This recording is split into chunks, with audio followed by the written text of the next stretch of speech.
함께하는 교회 성도 여러분 안녕하십니까? 9월 13일 목요일입니다. 우리 레위기 13장 29절부터 37절까지 말씀을 묵상하겠습니다. 계속 그 13장이 피부병 관련된 규례들이어서 조금 이제 지루하긴 합니다만은 거기서 조금씩 다른 그런 부분에 대해서 좀 우리가 주목하면서 한번 묵상을 이어갔으면 좋겠습니다. 긁어부스럼이란 말이 있죠. 가만히 놔두면 알아서 치유되는데 굳이 그걸 왜 건드리냐 그런 말입니다. 그러니까 어떤 문제가 눈앞에 보이는데도 불구하고 쉬쉬 하는 거죠. 없는 척, 못 본 척, 모르는 척 하면서 넘어가는 겁니다. 그러나 하나님의 성품을 생각해 본다면 이건 분명히 합당한 태도가 아니죠. 이 피부병에 관련된 정결 규례입니다만은 이 정결 규례에서도 하나님께서 잘못된 것을 그냥 쉬쉬하고 넘어가지 않으신다는 사실이 나타납니다. 오늘 본문은 이제 머리나 턱에 관련된 언급인데 이곳은 이제 머리카락과 수염이 난 곳이거든요. 그러다 보니까 사실 환부가 잘 안 보입니다. 피부병이 났을 때에 가려져서 잘 안 보이잖아요. 근데 그것을 진찰하는 과정을 이렇게 살펴보면 하나님께서 이런 쉬쉬하는 태도에 대해서는 상당히 싫어하신다라는 것을 깨달을 수가 있습니다. 한번 29절 30절 읽어보겠습니다. 남자나 여자의 머리에나 수염에 환부가 있으면 제사장은 진찰할지니 환부가 피부보다 우묵하고 그 자리에 누르스름하고 가는 털이 있으면 그가 그를 부정하다 할 것은 이는 오민이라 머리에나 수염에 발생한 나병임이라 되어 있습니다. 피부가 우묵하게 들어갔는가 뭐 털이 누렇게 변하는가를 점검하는데 오미라고 번역된 이 질병이 있는데 일반적으로 이제 아이들이 짐승들로부터 뭐 옮는 피부병이래요. 역시 전염성이 있지 않습니까? 옮는 거니까. 그러니까 부정하다라고 분류가 되는 거죠. 그런데 이게 1절부터 8절까지 해서 나오는 틀하고 똑같아요. 일단 그 피부보다 우묵하고 흰 털이 나면 그것은 이제 나병이라고 번역됐죠. 악성 피부병이다. 라고 그렇게 되어 있었던 그렇게 이제 되어 있었던 것과 같습니다. 똑같은 틀로 되어 있어요. 그런데 만약 앞에서도 1절부터 8절에서도 그렇게 되어 있는데 만약 그것이 명백하지 않으면 우묵하게 들어가긴 했는데 흰털은 안 났다든지 흰털은 났는데 우묵하진 않다든지 뭐 이런 명백하지 않을 경우는 어떻게 하죠? 7일 동안 그를 격리시키죠. 31절부터 34절 읽어보겠습니다.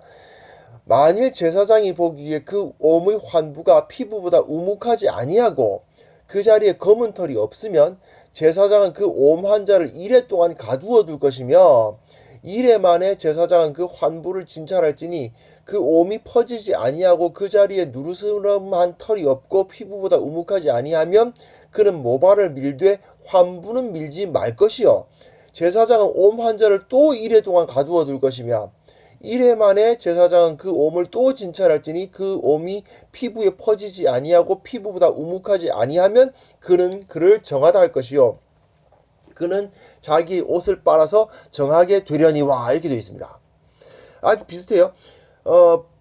그 환부가 불분명하면 어떻게 했었습니까? 7일 동안 일단 격리시킨 다음에 다시 살펴봤는데도 특별히 진전이 없다 싶으면 다시 7일을 격리시킨 후 그 다음에도 역시 똑같다 그러면 이 사람은 정하다라고 이제 판결을 했었잖아요. 마찬가지입니다. 여기서도 5밀 경우에 이 머리나 이 수염, 이 수염이 난 이 턱 부분에 난 경우 이 피부병의 경우는 역시 똑같이 격리를 시킵니다. 명백하면은 뭐 부정하다 바로 이게 판결을 내리겠죠. 하지만 그게 아니고 명백하지 않으면 일단 또 7일간 격리를 시키고 그래도 또 역시 명백하지 않다 그러면 다시 7일을 격리시키는 것. 여기까지 똑같아요. 그런데 문제는 이 머리나 턱에 나 있는 이 옴이라는 이 병의 경우는 그 환부 주위의 털을 다 밀어버립니다. 환부는 밀지 않아요. 환부는 밀지 않고 그 주위의 털을 다 밉니다. 요것만 차이가 나요.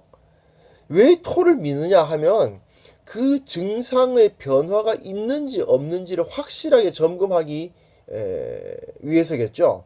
그러니까 그 털 이 주위에 이렇게 옴이 생겼는데 만약에 그것이 확정된다면 그 털 부위 바깥으로까지 번지지 않겠습니까? 그러니까 그 주위 털만 싹 밀어버립니다. 그래서 더 번지는지 안 번지는지를 7일 후에는 확실하게 알 수가 있겠죠. 그런데 이 문제는요, 이 털을 민다는 것이, 물론 여기선 진찰 때문에 그런 것이기 때문에 뭐 수치스러운 일이다 이렇게 해석하긴 어렵습니다만은, 그러나 이 머리카락이나 수염을 미는 것은 경우에 따라서는 굉장히 수치스러운 모욕적인 일로 여겨지기도 했다는 사실이 문제입니다.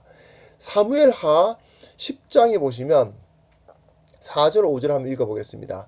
이에 한운이 다윗의 신하를 잡아 그들의 수염 절반을 깎고 그들의 의복이 중동볼기까지 자르고 돌려보내매 사람들이 이 일을 다윗에게 알리니라. 그 사람들이 크게 부끄러워하므로 왕이 그들을 맞으러 보내 이르기를 너희는 수염이 자라기까지 여리고에서 머물다가 돌아오라 하니라. 이렇게 되어 있어요.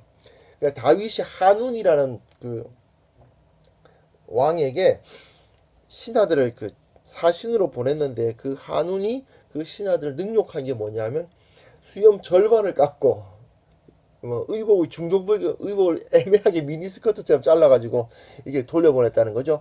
이게 모욕하는 건데 그 수염을 그래서 여기 다윗이 말하기를 그 수염이 자라기까지 여리고에서 머물다가 들어오라 이렇게 돼 있잖아요. 즉 그 수염을 깎는다는 것이 상당히 그 상대방을 모욕하는 행위가 될 수도 있다는 거죠. 굉장히 그러니까 물론 이제 이건 어디까지나 그 병에 대한 그 진찰 때문이다. 모욕하기 위함이 아니라 뭐 그렇게 해석은 그렇게 됩니다만은 그래 한번 생각해 보세요. 다시 그 두 번째 7일을 보내기 전에 이 사람은 그 털이 다 밀립니다. 근데 그 두 번째 7일 14일을 꼬박 격리당한 다음에 보니까 이거 부정하지 않다라고 이제 판결을 받았다고 한번 생각해 보세요. 좀 기분 나쁘잖아요.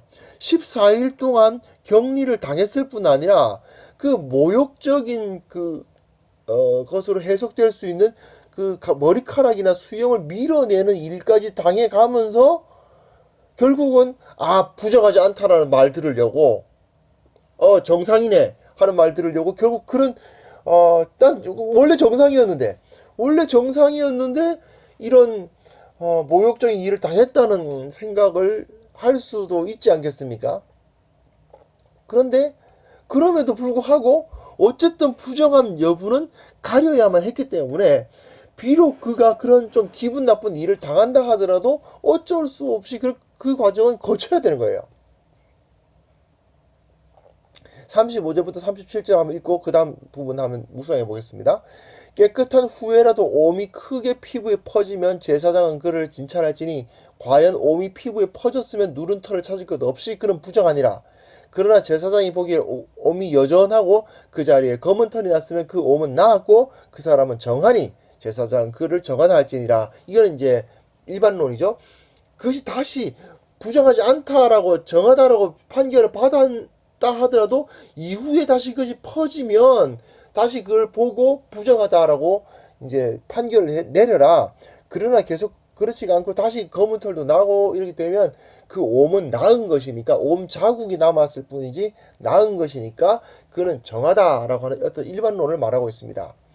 자, 어쨌든 전염성을 가지거나 확장성을 가진 피부병은 부정하고 그 부정한 피부병을 가진 사람은 성소에 들어올 수 없고 그 거룩한 백성들과 접촉해서는 안 되는 거였어요. 자, 이제 우리가 한번 생각해 봅시다. 한번 묵상을 해봐요. 눈에 잘 띄지 않는 부위입니다. 머리카락 안에 있고 수염 안에 있으니까. 하지만 예외가 없죠. 머리카락이나 수염 때문에 환부가 더 커질 수 있는지 없는지를 파악하기 어렵다? 다 밀어버려야 됐습니다. 문화적으로 머리카락이나 수염을 미는 것이 수치로 받아들여지기도 했지만 그것이 진짜로 부정한지 아닌지를 진찰하기 위해서 어쩔 수 없어요. 밀어야 되는 거예요. 이는 우리의 잘 보이지 않는 곳에서 일어나는 죄에 대해서 경각심을 가져야 한다는 사실을 깨닫게 합니다. 혹시 저거 좀 뭔가 부정함이 있는 거 아니야? 라는 생각이 든다면 들춰내서라도 제거해야만 해요. 들춰냈는데 아무것도 없어. 아무것도 없었네. 야, 죄가 없었어. 무죄야. 라는 한이 있으면 좀 나름대로 그 의심을 받은 사람들은 기분 나쁠 수도 있죠. 그죠? 하지만 그들이 기분 나쁜 일이 있다 하더라도 그거를 검증을 해야 된다는 거예요. 특히 교회 내에서 보면 이런 그 죄악을 쉬쉬하는 경향이 있습니다. 교회가 하나님 앞에서 정결하기 위해서는 죄가 있음에도 불구하고 없는 척 해서는 안 돼요. 또 죄가 있는지 없는지 잘 모르겠지만 좀 뭐랄까 의심스러운 걸 그냥 넘어가서는 안 되는 거예요. 왜요? 진정으로 정결한 교회는 그 안에 들어있는 죄를 다 드러내고 회개함으로써 정결해지는 것이지, 죄를 덮어놓거나 뭔가 좀 의심감에도 불구하고 그냥 넘어가거나 함으로써 교회가 정결해질 수가 없는 것입니다. 가끔 이런 주장에 대해서 반대하시는 분들이 계시죠. 교회가 자꾸 잘못된 거 자꾸 드러내고 그러면 전도의 문을 막는다, 하나님 영광 가린다, 이렇게 말씀하시는 분들이 계십니다. 그러나 사실은요, 교회가 교회 안에 있는 죄악을 드러내고 그것에 대해서 시정할 것을 요구하고 하는 행동이 전도의 문을 막는다고 주장하시거나 하나님의 영광을 가린다고 주장하시는 분들은 사실은 그 말이 주제 넘은 말이에요. 물론 우리는 영혼 구원, 전도의 쓰임을 받고 또 우리는 최선을 다해서 영혼 구원을 해야 되고 전도를 해야 됩니다. 하지만 전도는 하나님께서 주도하시는 거지 우리가 하는 게 아니에요. 영혼 구원은 하나님께서 하시는 겁니다. 우리가 죄가 있는데 죄를 은닉하는 것은 하나님의 영광을 드러내는데 전혀 도움이 안 돼요. 오히려 죄를 드러내고 철저하게 회개할 때 하나님의 영광이 드러나는 것이지, 하나님의 영광을 가리는 행위는 오히려 죄를 은닉하고 쉬쉬함으로써 하나님의 영광이 가려진다는 거죠. 여러분, 교회는 죄인들의 집합소입니다. 이 세상에 그 어느 누구도 죄인이 아닌 사람이 없어요. 그렇기 때문에 교회 내에서 죄악이 존재한다는 사실을 부끄러워할 것은 아닙니다. 교회는 원래 죄인들의 공동체이기 때문에 그렇습니다. 부끄러워할 것은 죄악이 존재한다는 사실이 아니라, 그러니까 부끄러워한다는 건 하나님 앞이 아니라 다른 사람들 앞에서 말이에요. 어차피 쟤네들도 죄악을 저지르고 있어요. 우리가 쟤네들보다 비교한다는 게 우습긴 하지만 우리가 쟤네들보다 나아요. 교회 내에서 죄악이 존재한다는 사실이 부끄러울 것은 하나님 앞에서는 부끄럽지만 다른 사람들 앞에서는 부끄러울 게 없다고요. 그러나 부끄러워할 건 뭐냐 하면 죄가 있음에도 불구하고 그걸 쉬쉬하면서 숨기려고 했다는 사실이 부끄러운 거예요. 우리들은 죄가 없는 척함으로써 하나님의 영광을 드러낼 수 없다는 것 분명하게 인정해야 됩니다.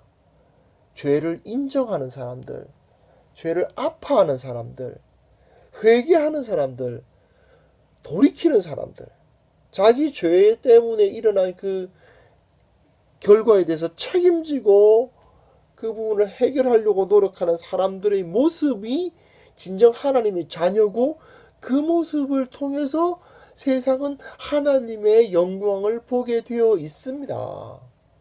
이걸 우리가 기억해야만 되겠습니다.